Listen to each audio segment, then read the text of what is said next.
আসসালামু আলাইকুম। আমি এখন আপনাদেরকে বলবো কালার বাট মুরগি নিয়ে বিস্তারিত।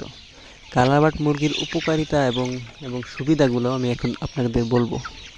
কালার বাট মুরগি আমাদের দেখা যাচ্ছে এই মুরগিটা খুব কম সময়ের মধ্যে বৃদ্ধি পায়। সোনালী মুরগি তো আপনি দেখতে পারেন 60 দিন 65 দিন লাগে, আর কালার বাট মুরগি আপনার 40 থেকে 45 দিন লাগে। এতে আপনার সময় বাঁচে এবং কি কালার বাট মুরগি আপনার ব্রয়লার ব্রয়লার মুরগিতে 30 দিন সময় লাগে। ব্রয়লার মুরগিতে আপনার যে নোংরা লিটার যে নোংরাটা করে, আর কালার বাট মুরগিতে তেমন নোংরা হয় না, কোনো গন্ধ থাকে না এবং কি জড়জড়া থাকে লিটার। এতে আপনার লিটারের যে খরচটা আছে এই খরচটা অনেক কমে যায়। আর মূলত আপনার 30 দিনে একটা কালার বাট মুরগি কতটুকু ওজন আসে এই বিষয়ে আমি বিস্তারিত জানাবো। একটা কালার বাট মুরগি আপনার 30 দিনে 700 গ্রাম 450 গ্রাম এরকম হয়। এখন আমি আপনাদেরকে এই কালার বাট মুরগির যে কতটুকু ওজন আসে তা দেখাবো।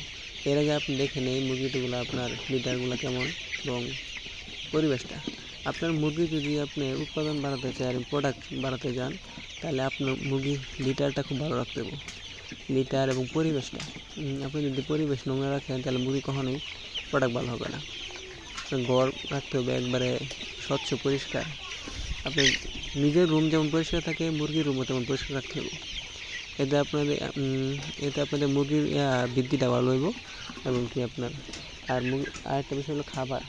মুরগির পানি যত আপনি চেঞ্জ করে দিতে পারবেন, দিনে 2 বার, রাতে মনে করুন 2 বার যদি করতে পারেন তাহলে ভালো।